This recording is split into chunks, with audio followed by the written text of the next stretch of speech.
Eu tenho para mim que uma das coisas mais importantes aqui, quando nós nos sentamos juntos nesses encontros, é aprendermos a ter uma aproximação do que aqui é colocado, tendo uma atenção muito completa para isso, colocando o nosso coração realmente envolvido nisso, naquilo que aqui apresentamos para você. Hoje, por exemplo, eu quero tratar com você desta aproximação da verdade nesta relação com o outro. Qual é a verdade sobre isso? Como nos aproximamos da esposa, do marido, do filho, da filha, do chefe, do patrão, ou de alguma pessoa? Como é que nós nos aproximamos? Como tem sido nossa aproximação com o outro? Na verdade, quem é o outro?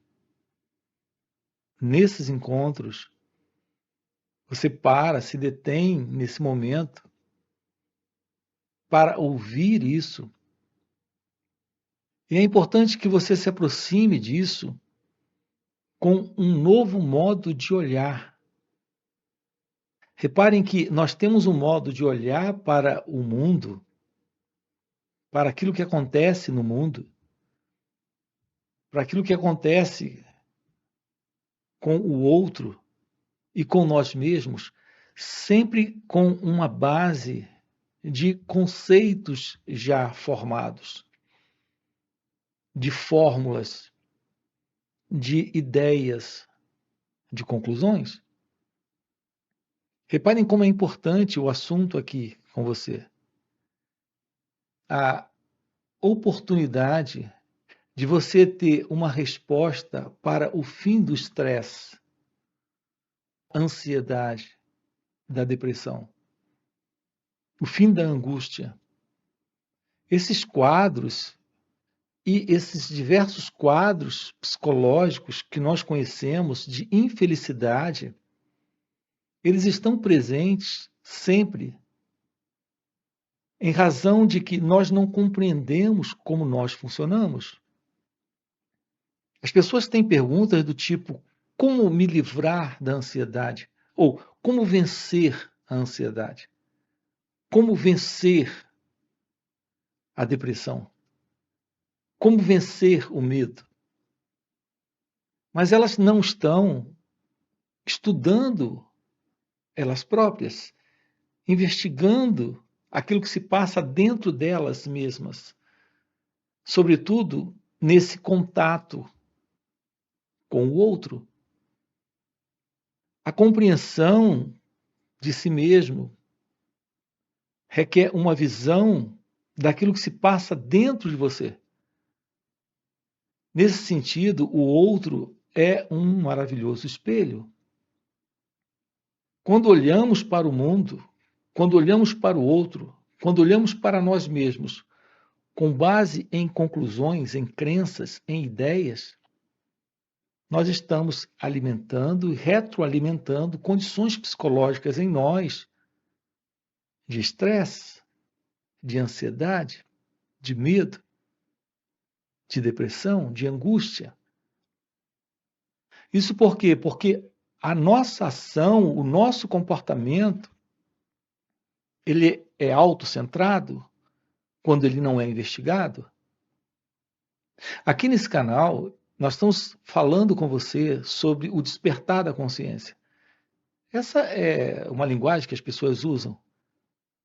Outras chamam isso de o despertar espiritual, iluminação espiritual. Aqui eu coloco também essas expressões, mas de repente num sentido diferente do que as pessoas usam aí fora, como algo místico sendo alcançado.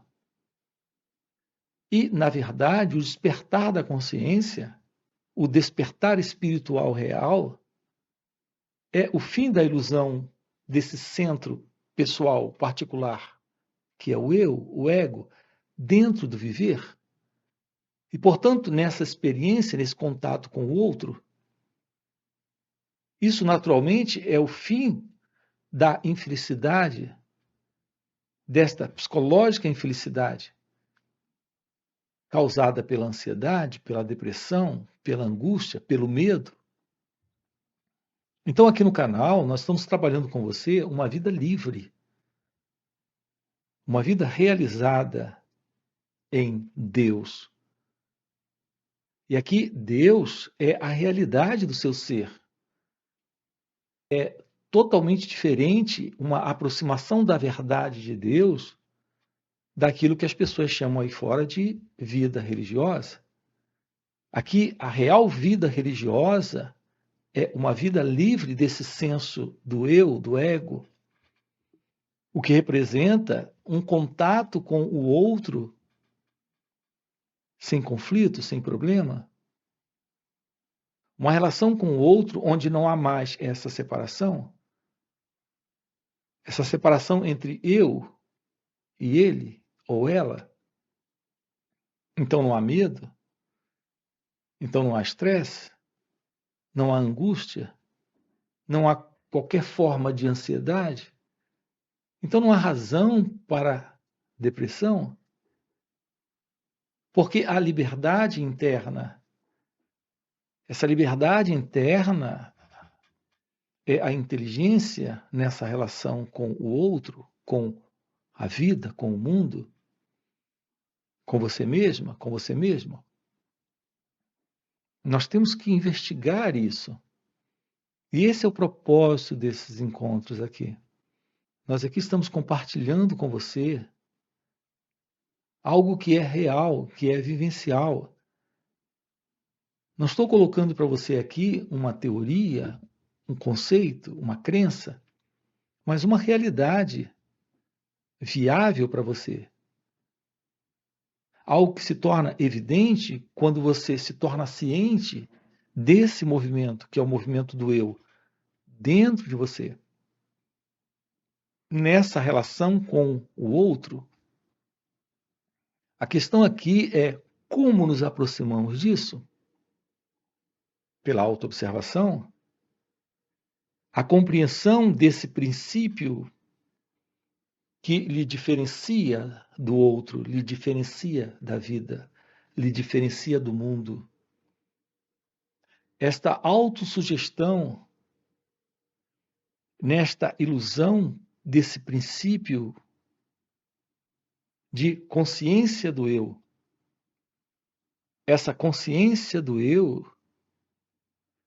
lhe coloca numa condição ilusória de separação, onde há esse eu e o outro, esse eu e a vida, esse eu e o mundo, esse eu e Deus. Aqui nós temos um princípio que sustenta esses quadros de infelicidades psicológicas em nós. Esse é o princípio da dualidade. É nesse princípio que está assentado o egocentrismo. A ideia básica é eu e o outro, meus interesses, minhas razões, meus motivos, minhas intenções, minhas crenças. Tudo isso vem antes de qualquer outra coisa.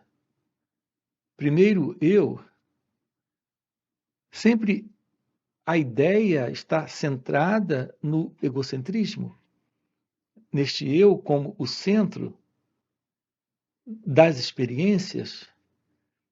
E aqui a experiência é o contato com o outro, mas tudo isso começa, antes de tudo, dentro de cada um de nós, nesse autocentramento, nessa ideia de alguém pensando, de alguém sentindo, de alguém emocionado, de alguém sonhando, de alguém imaginando. A ideia é a presença desse eu com suas próprias razões, intenções, motivações.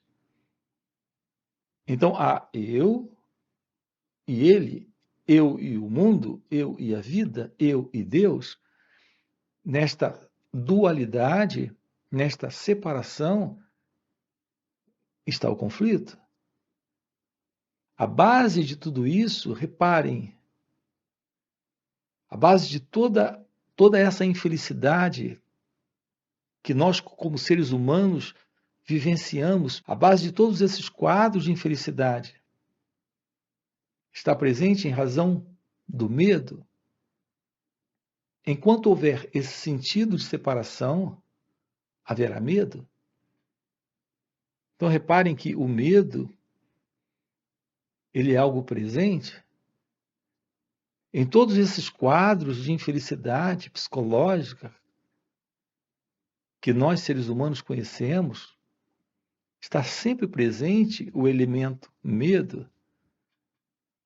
Isso porque a coluna principal desta casa, dessa assim chamada existência humana, a coluna principal desse assim chamado eu humano, essa ego-identidade, a coluna principal que sustenta essa condição de identidade egóica, de pessoa humana, esse ego tem por coluna principal o medo. A partir do medo, a partir da busca desta autossobrevivência egóica, que é medo, estão nossas ações, nossas motivações, nossas relações. O ser humano carrega o medo. Repare que é sempre assim, as pessoas querem descobrir como vencer. E aqui se trata de investigar e perceber a base que sustenta o medo. É o medo que sustenta essa condição psicológica de ser alguém no viver, na experiência e, portanto, nessa relação com o outro em conflito, em sofrimento, nesse egocentrismo, nesse sentido de separação. Reparem a presença do medo.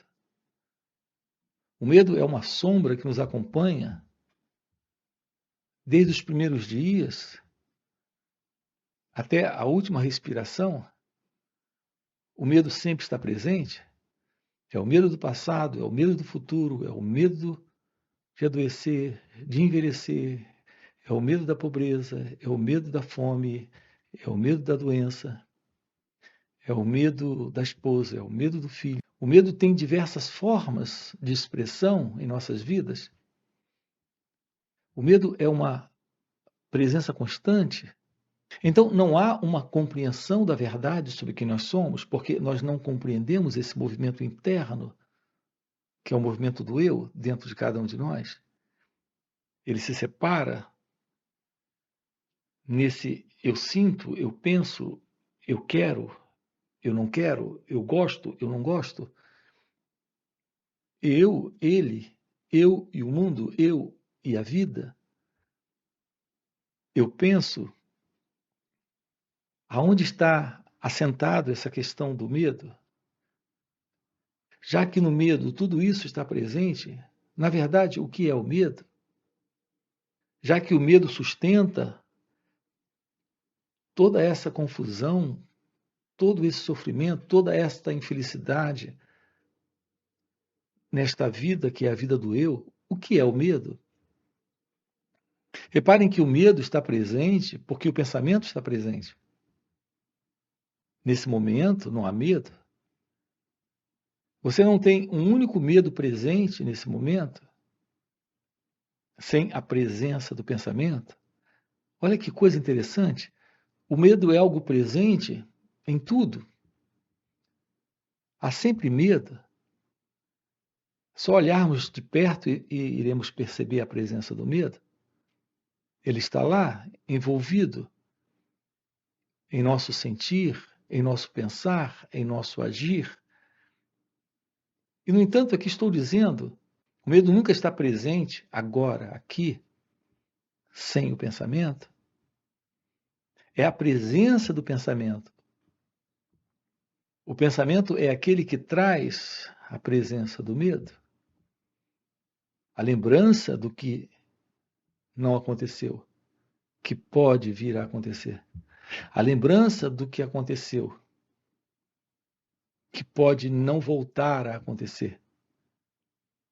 Então, notem, a lembrança do que aconteceu, que pode voltar a acontecer, é medo. A lembrança do que não aconteceu, que pode não acontecer, também é medo. É com o pensamento que o medo está presente. Quando o pensamento chega, a ideia do sofrimento ligado a essa ou aquela experiência de memória, de lembrança, se mostra. E isso é medo. Então, o medo é do passado ou o medo é do futuro? Não há agora medo aqui. E passado e futuro é a presença do pensamento. O prazer que desfrutei dele ontem, pode ser que eu não consiga mais dele amanhã. Isso é medo? É sempre o pensamento trazendo medo? A dor que eu vivi ontem pode ser que venha a se repetir novamente. Isso é medo? Repare, é sempre o pensamento a base do medo. Então, o pensamento é a base psicológica de ser alguém. A base psicológica de ser alguém, agora aqui, na experiência, só se assenta porque o pensamento se faz presente. Veja, a ideia de ser alguém aqui, agora, na experiência, no viver, só se torna presente quando o pensamento chega. Então, o que é o medo? O medo é pensamento? Não há qualquer medo sem o pensamento? Nós temos o medo físico. Um carro vem em sua direção e você se afasta. Isso é medo ou é inteligência? Então, há aspectos de medo físico diante do perigo iminente, aqui e agora. Então, o medo aparece, mas esse medo é um movimento de inteligência da própria máquina, do próprio organismo para se proteger, para se defender de sofrer. Então, esse é um movimento de medo, mas na realidade de inteligência da máquina, do organismo, do mecanismo biológico, se proteger da dor. Aqui eu me refiro a esse medo psicológico, a esse medo nesse sentido do eu, do ego. O medo é pensamento? Como lidar com o pensamento? Observando esse movimento do pensamento. Se você se livra do movimento do pensamento, você se livra do medo. Se não há esse movimento de psicológico passado, presente, agora aqui, vou repetir, se não há esse movimento do psicológico passado, nesse momento presente, agora aqui, não há medo. Se não há esse movimento psicológico do passado se projetando no futuro, nesse instante, agora, aqui, não há medo? É sempre o pensamento? Então, se aproximar de si mesmo e olhar o movimento do eu, o movimento do ego, é possível quando há uma aproximação da verdade, da compreensão do autoconhecimento? Ver esse movimento do eu, agora presente, aqui, é desmontar esse modelo de identidade egóica. Então, isso é o fim do conflito nessa relação com o outro, com a vida, com o mundo. Então, o seu contato com aqueles que estão próximos de você, sem esse movimento do pensamento é algo completamente diferente do que nós conhecemos. Então, uma vida em amor, uma vida em paz, uma vida em liberdade, uma vida nesta cumplicidade, nesta relação com o marido, com a esposa, com os filhos, com a família, com os negócios, com o patrão, com os empregados, uma vida real, profundamente religiosa, uma vida divina, é uma vida livre do ego e, portanto, livre desse movimento do pensamento, que representa o fim do medo. Uma vida na relação com o mundo, sem esse fundo de condicionamento psicológico, de crenças, de conceitos, de ideias, de imagens, que sustenta esse eu, esse ego no medo.